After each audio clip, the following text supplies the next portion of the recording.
Started. Thank you so much. Good morning, everyone, and welcome. I'm super excited to be here with you all, and I know Tad is too. So my name's Dr. Katie Nielson. I'm the founder and chief education officer of an organization called Voxy EnGen, which is a public benefit company with the mission of removing English as a barrier for immigrants, refugees, and speakers of other languages in the United States. And what we're going to talk about today is very near and dear to my heart. I've spent the last 25 years working with language learners in various capacities in the United States and outside. And what we're going to do is really try to talk about how to solve some of the systemic problems that we've seen with helping new Americans, refugees, immigrants, speakers of other languages get access to high value jobs. And Tad, I'm going to let you introduce yourself. Sure. Good morning, everyone. My name is Tad Wamester. I'm Director of Partnership Development at Voxy EnGen. So I have the pleasure of working with all different types of adult education programs, libraries, community colleges, and employers who have English language learners, immigrants and refugees, who are trying to connect with career pathways and advancement opportunities. And a little bit about myself. I have been working with immigrants and refugees for about 14 years in their career inclusion and workforce development programs, including years ago, a partnership with Montgomery College as part of their Tech Hire program when I was with Upwardly Global, an organization that works with highly skilled immigrants and supporting their career inclusion.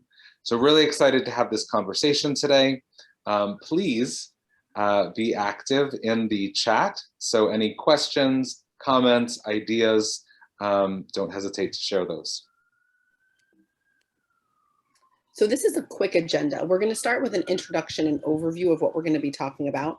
Then we're going to get into how we structure effective language learning programs and how we think about blended learning programs, which will bring up the issue of digital literacy.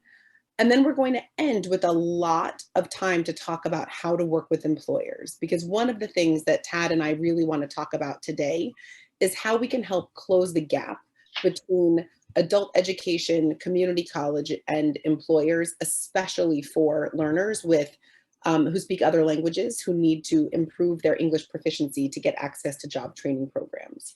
And we'll end with my favorite topic, which is measuring outcomes. But I also want to make it clear that this is supposed to be as interactive as possible. Tad and I would love to hear from you about your particular challenges, about how to help you, about how you might want to apply what we're talking about in your own context. So please feel free to put any comments or questions in the chat. Tad is monitoring it, and we will be answering questions as we go and then addressing them at the end. So I'm probably stating the obvious here, but there is a real readiness gap between language learning programs and workforce development programs. And if you think about it like this, we have traditional ESL programs, which are often by no fault of their own, very one size fits all. And then we have career training opportunities, but there's often a big gap between readiness from one to the other. And what we can do is help solve that problem by thinking about English training as acquiring a skill, not studying a content area. What this means is that we approach English training by giving learners the language they need to do whatever it is they want to be able to do in the real world. The idea is grounded in the pedagogical approach of task-based language teaching, which means that what you want to do is start with what learners actually need to be able to do with English and work backwards. So use relevant contextualized content that ties directly to learners' career goals and integrate it as much as possible with content around the careers that they are seeking. And this is funny to say now after a year of the whole world doing everything remotely, but we know from decades of research that a blended approach works best. We want to use software for what technology can do best, so people can do what humans do best. And I think just to kind of dig into that point, this is such an important time for programs to really think about the ideal blend for their learners. The transition to online was so abrupt. And Katie will probably tell you that Zoom is not the best medium to teach an English class. But now, as we are emerging from the pandemic, it's a really important time to think about what is the ideal blend for the learners, for the participants, to add in more flexibility.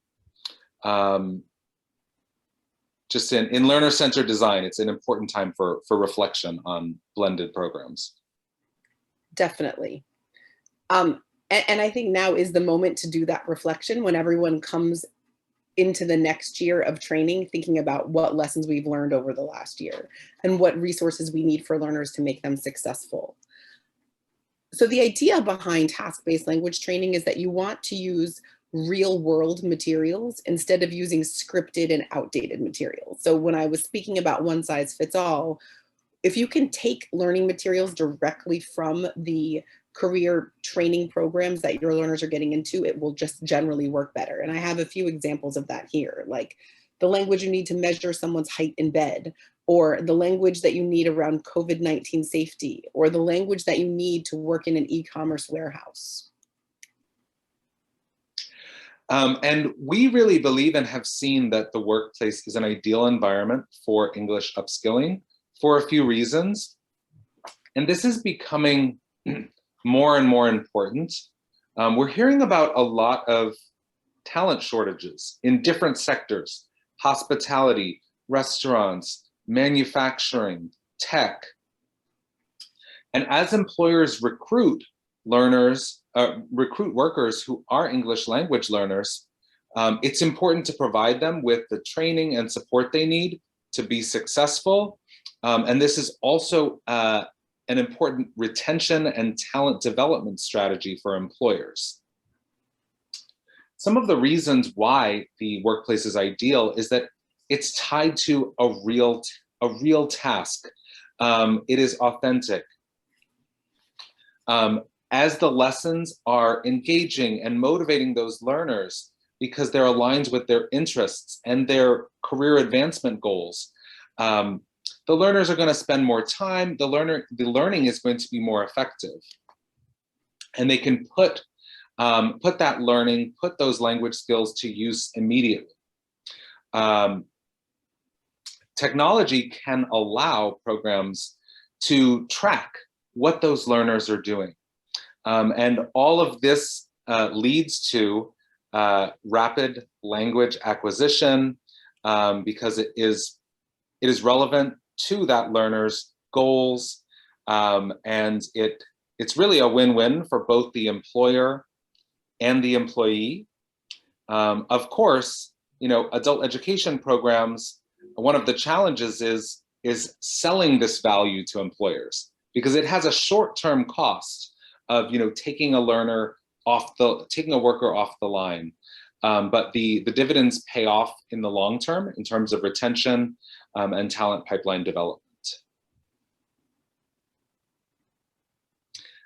As I mentioned, this is building up talent pools from incumbent workers who can take on new roles, take on new responsibilities. The vast majority of workplace training is delivered in English. So many immigrants and refugees do need an on-ramp into those programs. They need support in building the foundation of English skills as well as digital literacy skills so that they can take on new roles, take on new responsibilities, whether that's training, whether that is moving from the back of house to the front of house. We were actually just working with an employer earlier this week that was identifying, top performing employees, folks who were showing up, but they didn't have the language skills to take on supervisory roles or customer facing roles. But by investing in them, they are building up the leaders of the future. And this is so important right now because we are hearing so many conversations about diversity, equity, and inclusion. And we should also think about language skills as part of that DEI conversation, because there are workers who deserve that opportunity to advance and can really play important roles.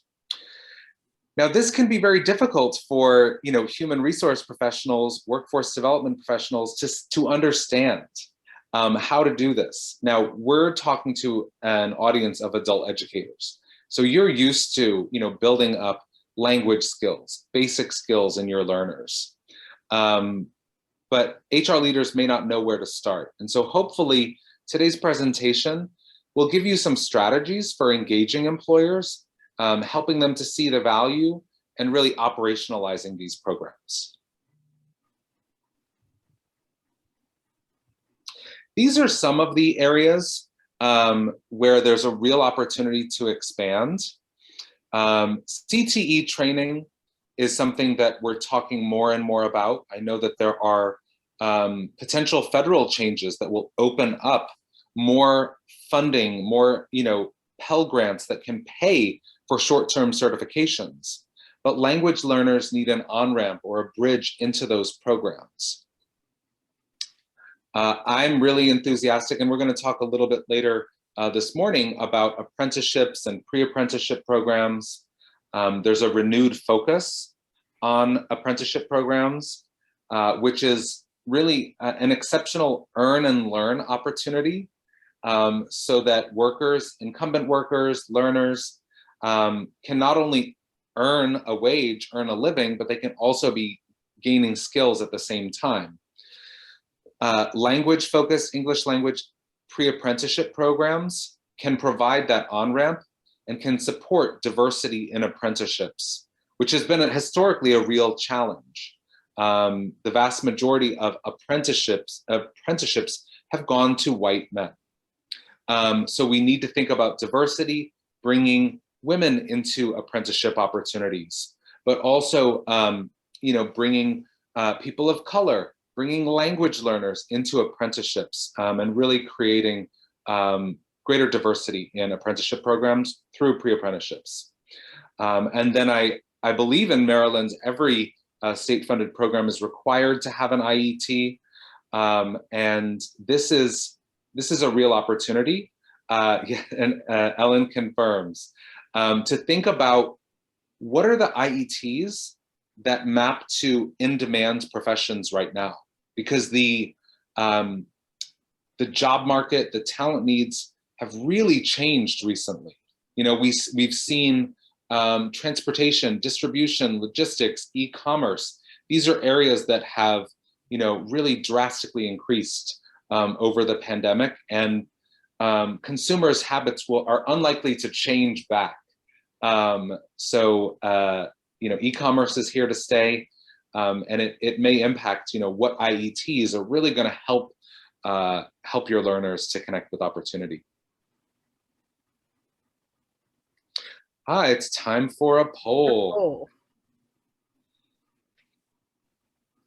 Let's see.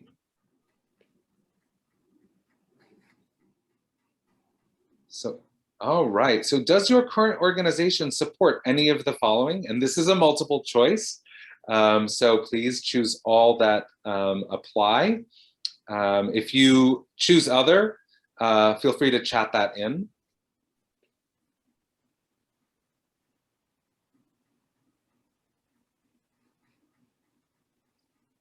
So I'll give you just a couple moments to answer the poll.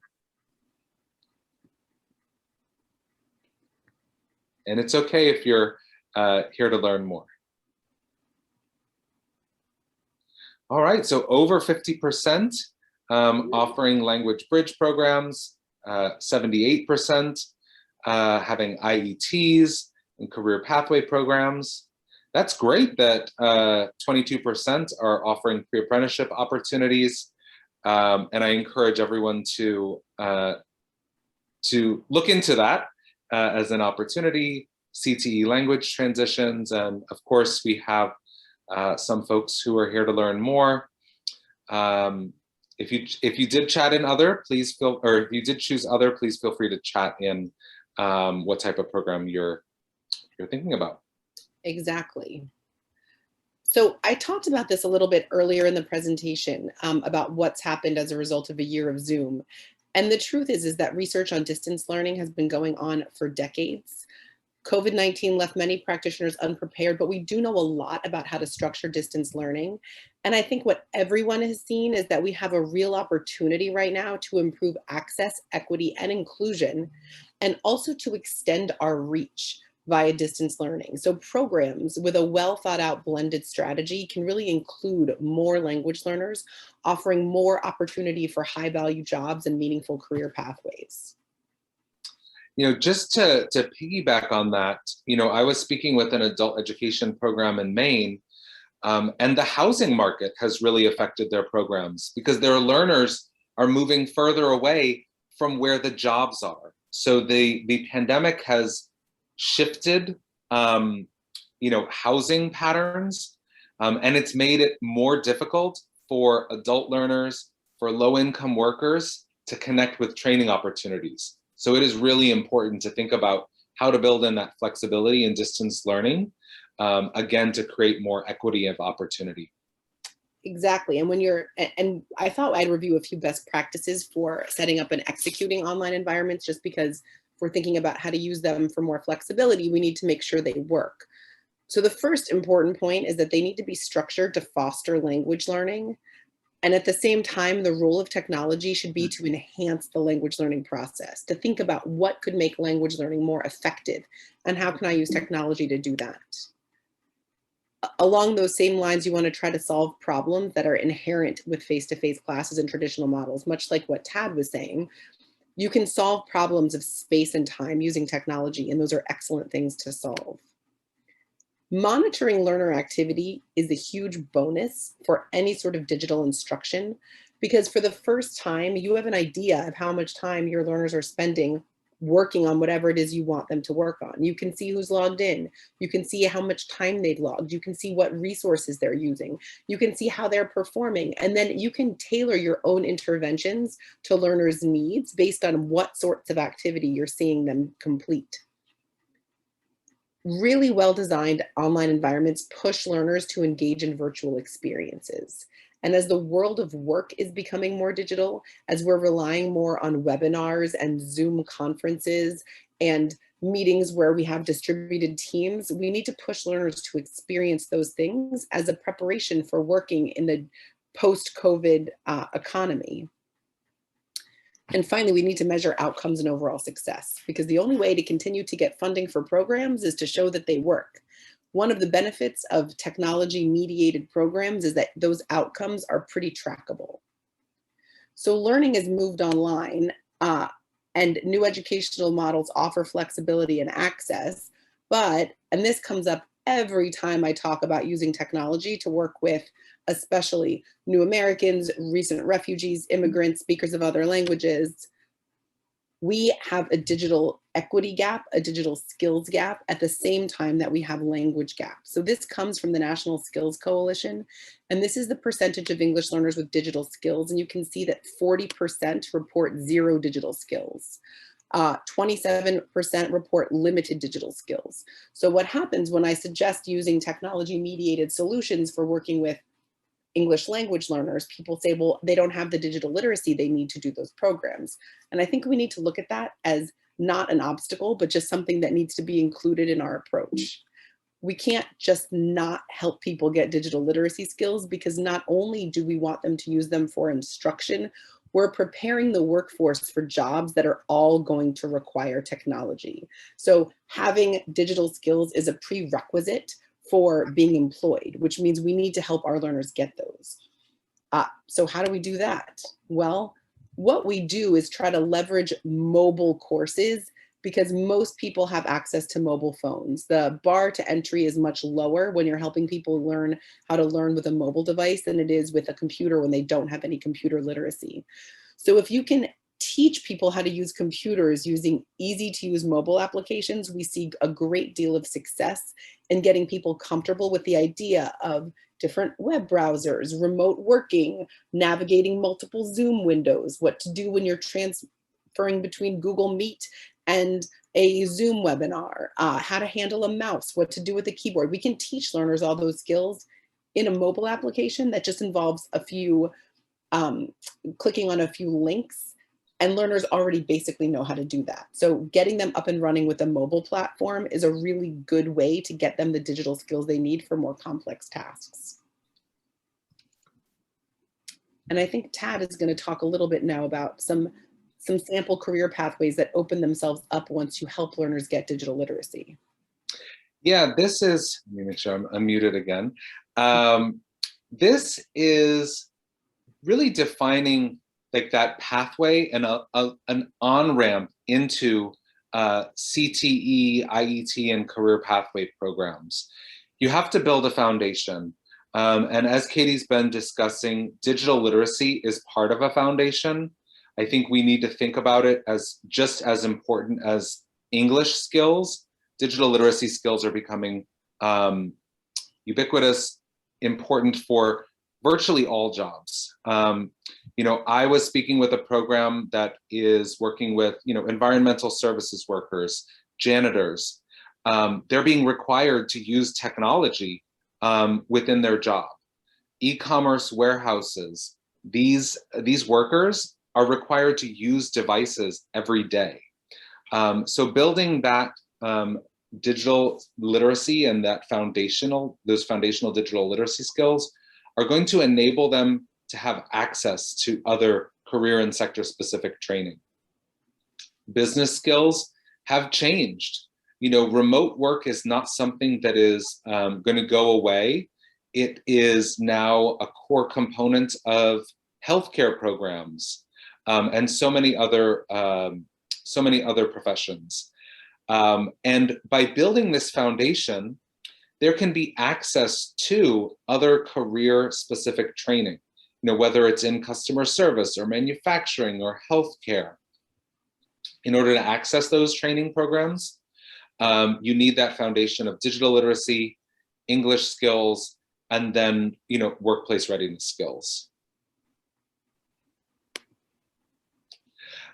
This is, and actually I'm going to put a resource in the chat after, after this slide.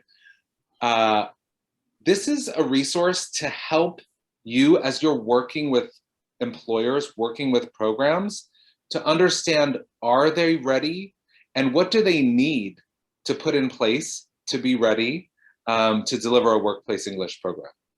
So this is really helping you to frame a needs analysis, some questions around who needs to learn English? What type of job role are they in now? What is the starting point for language skills? Why are they learning English? Is this an employee benefit, meant to support retention? Is it meant to support promotion or access to other training? What do they need to learn? Is it their reading and writing skills that the program is working on? Is it speaking and listening? What resources are available? And this, this includes, identifying what are some, real world authentic materials that can be included in this program? What are the, vocabulary, resources, technology that someone needs to understand? And then what are the models that are going to work best? And this is something where adult education programs can play a key and important role in delivering these programs. We are working with an employer in the manufacturing space, and they actually have an on-staff ESL instructor, which is a unique scenario. Most employers don't have that expertise in-house, and that's where an adult education partner can really bring that understanding of adult learning practices, best practices into the program. Exactly. No, go ahead, Ted. No, I was going to say that these are some of the universal requirements. Helps you to understand, how to make a plan, identifying that internal champion. This is essential. There needs to be one internal champion, but it's ideal if there's someone in HR who's working with managers who support this program, who supervise those learners. As a next step, a needs analysis, asking some of those questions that I was just sharing. identifying who are the learners and what is the objective for the program, who's a partner, who's funding this program. Sometimes there are state and federal funding for upskilling program. And then, what is the end goal? How are you going to measure this program's success? And that, that can sometimes lead to, whether it's an incentive for those workers, whether it's a promotion, whether it's proficiency gains, but what are the success metrics for the program as well as for the learners? And these things look different in every context, but we found that in order for a program to be successful, we need these 7 things. So I'm going to pause for 1 second because Ellen had a good question. So are there any thoughts on how employers are approaching this lack of digital literacy? Are they willing to train, or are they more focused on hiring people who have these skills already? Well, we can each give our answer. What Tad and I, but though I'm going to say what Tad and I have seen, is that employers recognize that digital literacy is an issue and they're eager for solutions that can help solve this problem. So I think employers are starting to realize that digital literacy is a problem for incumbent workers. And at the same time, I think people will be better positioned for careers if they get those digital skills while they're getting the other fundamental skills they need for job placement.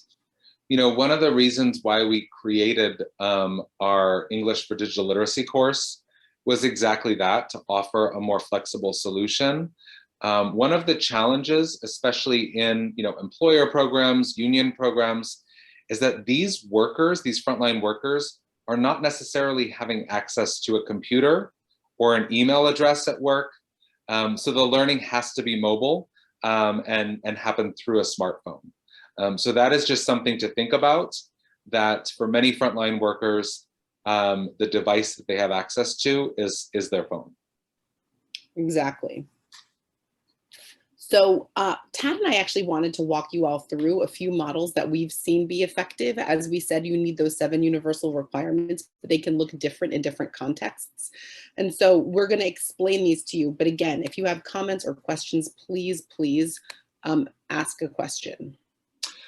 So this is this example is coming from our work with Chobani, an amazing company that has a commitment to diversity, equity, inclusion, hiring refugees.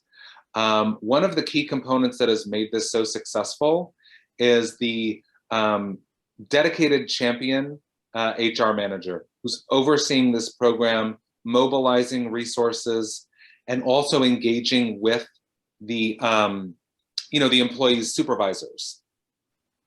So it was a team effort. There was in-person onboarding and training. This program initially took place pre-COVID. So in-person training and onboarding was not a challenge, but they brought everyone together for a language assessment. Expectations were set up front about engagement, goals. The learners did have access to a computer over lunch and at certain periods of time. But one of the important elements was the opportunity for independent learning through web and mobile access. And the reason within this manufacturing environment and many manufacturing environments, there are day shifts, night shifts, they rotate. So it's really challenging to ground the program in a place-based, this class takes place at 6 p.m. every Wednesday. It was very important to bring in and build in flexibility and independent study because of the participation across multiple shifts. They were looking to measure proficiency gains and also, things like course completion and time on task. This was funded by a state level upskilling program. And, one of the real benefits and motivators to workers was that because of completion, they were eligible for a wage gain. And actually a number of workers were able to connect with an advancement opportunity within the program. Skipping ahead a little bit, but this, that manager engagement was so important up front, but they also were seeing the value here. They could see the change in confidence and engagement because workers are more engaged in their job. They're more enthusiastic about coming to work. So this was something that was, a skills development program, but it also has so many other benefits in terms of really helping individuals to thrive in the workplace, to engage with their coworkers, improving team communication. And this worker was actually able to get a 2-level advancement opportunity by connecting with warehouse machinery and forklift operator training. And yeah, what's nice is that we have workers who have been promoted, 9 months after the language program ended. They continue to improve their language skills and get promoted post there. So we're seeing the dividends of investing pay off, which is the message that I think is really important for adult education providers to communicate to employers. Like, if you take the time to invest in a program like this for your workforce, you are going to be able to create a talent pool within your organization at a time when the entire world is really struggling to find talent. So this is a great example. It's another model that I'm excited to talk about. This was actually the University of Maryland is the example we'll talk about here, but the model is a large institution of higher education as the employer. What they realized is that they were trying to offer in-person ESL classes to their residential facilities workers, and they weren't working. It wasn't working for learners to take in-person classes. Learners weren't really meeting any proficiency improvement goals. And so they wanted something that was more flexible. So this was organized through the human resources manager of a specific department on campus. Just like the example we just spoke about, in-person onboarding and training was made available to the participants. The employer paid for their access to the program. And the outcomes that we saw very quickly were incredibly impressive. Super high levels of engagement, learners reporting real world impact of their being able to improve their English skills, learners saying that they were then eligible to take advantage of the university's tuition remission program for employees, whereas before they had English skills, they weren't able to do so. So these are some stats from that particular program at the University of Maryland. In the initial pilot, there were 40 learners who used the platform 22 hours per learner and improved their English proficiency. The university then used the success of this pilot to expand the program across campus to be available to staff, to students, to postdocs, to anybody who was struggling with English skills in any capacity. But it was really thinking about how to help their incumbent workers get English skills, to include them in the campus community and make them eligible for further training that got the whole project started. This is another example of an employer program which was done in conjunction with an adult education provider. So there was still an internal champion, but there was a local adult education provider that was helping to make sure that this program worked. This was another example of a healthcare focused program in Maine. And the employer paid the adult education provider there for a comprehensive program, and learners received both access to our English learning platform as well as instruction from the adult education provider. Outcomes, again, were measured and reported, and this connected to existing internal career pathway programs. So this employer's goal was to take the environmental service workers and help them get the English skills they needed for advancement within that university system. Another example of appealing to employers to not only help their workers, but to think about helping their workers to help themselves. And what we saw there with these hospital employees is that they worked very hard on all of the hospital and healthcare related content, but they were also able to explore a wide range of career options. One of the things that we see over and over again, and I'm sure all of you see as well, is that very often learners who are blocked by their English proficiency have career interests outside of the careers they're in. So being able to give them access to a platform to not only improve the language they need for the jobs they have, but think about the language they need for the jobs they want to get is an effective way to reach them. And you can see here, this is actually a quote about one of the participants in the program who was working in a housekeeping role, but had a background in working at the, I'm trying to remember, rereading this now. Yeah, she worked at the Ministry of Foreign Affairs in her home country. So what that employer actually found was that they had a lot of employees with a large variety of backgrounds, some in healthcare and some in other fields. But by helping them get English skills, they were able to think about the best way to promote them in the hospital ecosystem. And at this employer, you know, a health system, they have robust workforce development programs. They have apprenticeship opportunities and incumbent worker training. But in order to open up those funds, they need the learners to test, you know, at the, you know, intermediate or high intermediate level on CASAS. So they, you know, we developed a CASAS prep course for them so that these learners could get to the level where they had more opportunities open up. Also, as Katie mentioned, it was a very diverse group, some who were foreign trained professionals, some who had limited formal education.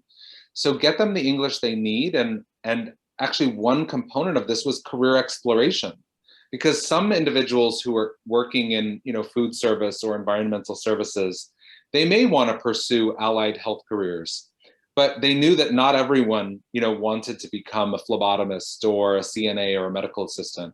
So they wanted them to be exposed to other careers in a hospital system. And in a large hospital system, you know, there's IT, there's, you know, office roles, there's customer service. So there's a diversity of opportunity. But again, that core English skills and digital literacy skills will open up more opportunities. So we want to use this as a transition to talk about language-focused pre-apprenticeship programs specifically. And Tad's going to give a little overview about pre-apprenticeship programs, and we're going to talk about some practical ways we've seen this work and are starting to see people interested in these programs. So, you know, this content comes directly from JFF, Jobs for the Future. They have a center for work-based learning that I encourage you to check out. And they have identified 6 key characteristics for high quality pre-apprenticeship programs. And this is what you're seeing on the screen, you know, helping individuals to understand what are the entry and success requirements, you know, setting those expectations up front. As in any apprenticeship program, it has to align with local employer need. So a pre-apprenticeship program should align with both employer need as well as an existing apprenticeship program. Earning credentials, stackable credentials is incredibly important along the way. It can show accomplishments along the way. It can also be criteria for, you know, wage gains, you know, developing hands-on, you know, work-based learning activities is incredibly important. So that practical opportunity, that opportunity to practice. You know, within a pre-apprenticeship program, it's important to build in some of that wraparound support to make sure that the learners have the resources they need to succeed and to graduate.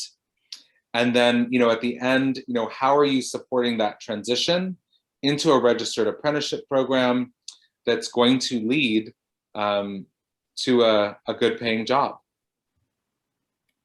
Exactly. So this is an example of a language-focused pre-apprenticeship program in the state of Maryland that was super forward-thinking by recruiting incumbent workers who were recruited by employers, but also by specifically looking for immigrants and refugees, and including language skills and essential skills in the pre-apprenticeship step of the program. Now, the only issue with this is that without using technology or without a platform that can reach learners anytime, anywhere, it's very difficult to do this for lots of learners at scale. And so building on this model, we are seeing other organizations in other states think about language-focused pre-apprenticeship programs where they can get people the language skills they need to enroll in an apprenticeship with an adaptive, personalized approach so that you can reach learners wherever they are in their language learning journey. As Tad said, sometimes you'll have applicants who have high levels of formal education, and sometimes you'll have applicants with limited levels of formal education. And the way you approach them and help them get the skills they need to succeed in the apprenticeship program are completely different. So thinking about a more personalized, tailored way to reach those learners in a language-focused pre-apprenticeship program is something that we are seeing, again, other organizations in other states apply for federal funding to do. And we're seeing similar models actually start to work.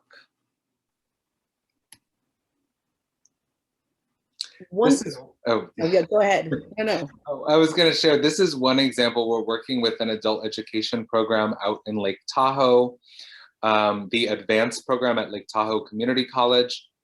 They received a grant for a ski lift maintenance operator apprenticeship. And we work with them to develop a pre-apprenticeship program so that adult education learners, English language learners could have an on-ramp into this earn and learn opportunity. It's a unique environment. You know, they have a lot of seasonal workers. They do have 2 real seasons, you know, summer and winter, and then, you know, what goes on in between.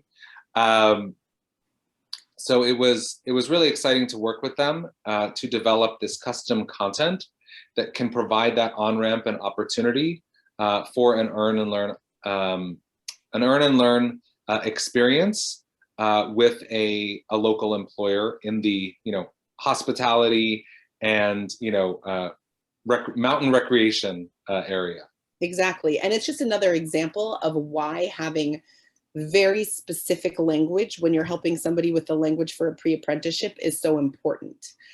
We already talked about e-commerce warehousing and warehouse machinery, but these are other examples where in a pre-apprenticeship program, giving learners the language they need to navigate their new work environment is important. Healthcare is huge. We're working with the state of Colorado on a number of proposals for healthcare pre-apprenticeships where we can help learners get the language they need for allied healthcare careers. There is a national shortage of healthcare workers. When at the beginning of the session, when Tad was talking about thinking how your CTE programs transition into high demand careers, allied healthcare is a field where we don't have enough workers. And so creating pipelines of employees and potential employees through language-focused pre-apprenticeships just makes sense for everyone. And there's one question about pre-apprenticeships and how much do people earn usually? Minimum wage, stipend, regular wage? One area that I can comment on is that I do know that some of these programs specifically target incumbent workers. So they already have a wage that they're earning, and this can be an advancement opportunity so that they're pulling from an existing pool of workers that they're preparing for the apprenticeship program. And I've seen other apprenticeship models where learners make minimum wage for a certain number of months of the apprenticeship and then work their way up as they complete specific milestones, and others where they make more than minimum wage for the entire duration. I think it depends on the funding source, the model. Tad and I are not super experts in apprenticeships, but a number of different models exist. And, you know, as you mentioned, and back on those, you know, 6 key elements, stackable credentials, you know, earning, you know, within a healthcare apprenticeship, we're talking about the learners earning, you know, a CPR and BLS certification as one step along that journey. So that might be earning that certificate might be associated with a wage gain. This is oh, Katie, do you want to talk about this? No, you can go ahead. Oh, it doesn't matter. You were getting started, so go right ahead. Well, we like this example because it's so successful and it follows all of the best practices for creating sort of boot camp like programs that meet learners where they are. So I'll let you take over from there. The PREP program, Peninsula Regional Educational Program, it is in Virginia. They recently won an award from Octave for their innovation over the last year. they had not been using technology in their ESOL classes prior to the pandemic.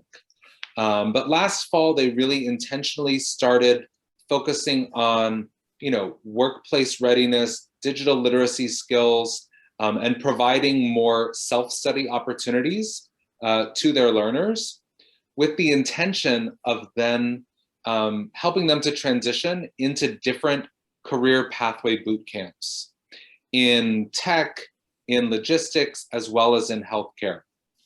These are intensive interventions, and this is a long journey for someone to stay on. But they're building models that are going to be a feeder for the local community college. And the benefit to both the learner and the training institution is that this lines up with the Ready to Work program in Virginia, which is able to sponsor these in-demand certifications at the community college.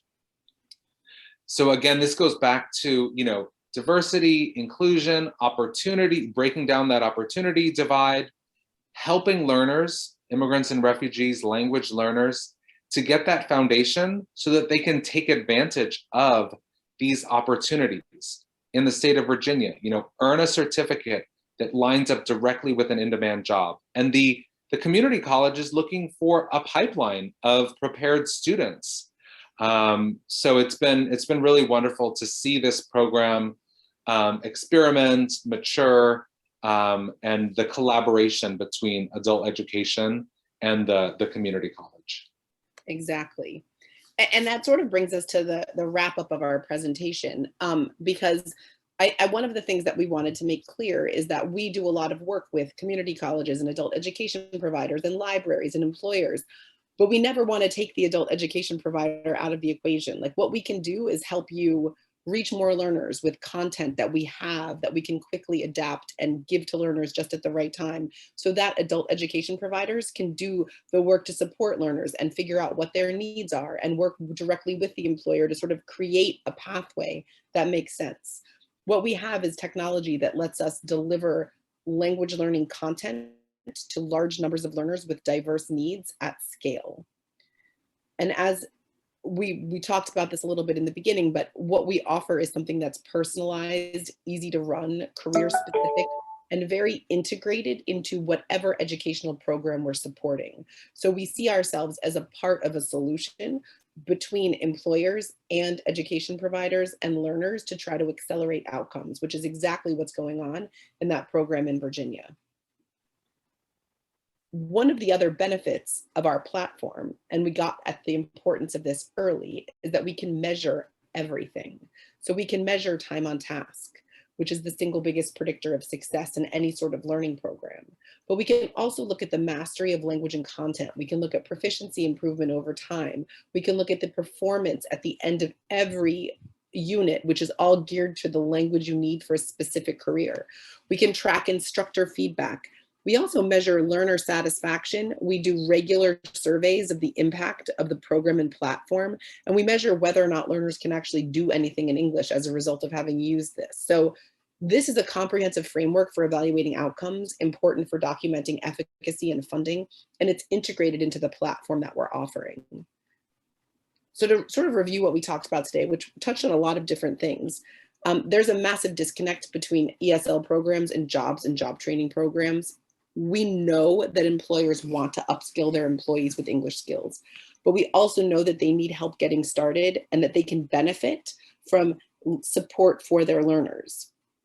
When we're building career training programs, they have to be tailored to the needs of learners. They can't be generic one-size-fits-all programs. And we've seen great success with adult education working with employers to build career-focused ESL programs. Workplace language learning programs are actually an awesome thing because they can connect what happens in the classroom with the real world. And technology can glue all of this together. So with technology, we can see what happens. We can measure the difference between what learners are doing. We can see what kinds of interventions we need. We can see whether or not things are working in a way that we were not able to before we had ubiquitous technology that everyone could have on their phones. And I did put in the chat that checklist for questions to ask to get a workplace English program started. So please do feel free to click on that link and download that. If you want more information about starting a workplace English program or a pre-apprenticeship program, we do have a couple of webinars that are recorded on our website. So happy to, so please, if you're interested in learning more, pop over to the Voxy EnGen website. Please let us know. And does anyone have any questions now? We have 5 or 6 minutes left. If anyone has any questions, Tad and I are happy to answer them. You can put them in the chat.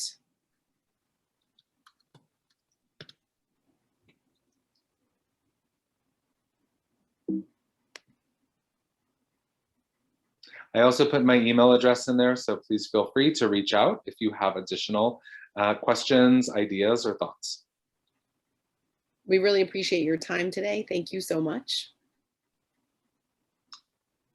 And of course, it's always important to just recognize the accomplishments, the perseverance of adult education programs over the last, what is it now, 15 or so months, when there's been so much adaptation that's been necessary to meet the needs of learners. But given the given the situation in a changing job market, it's so important that adult education programs are there to support learners in achieving their goals, improving their language skills, connecting with digital literacy skills and career-focused skills.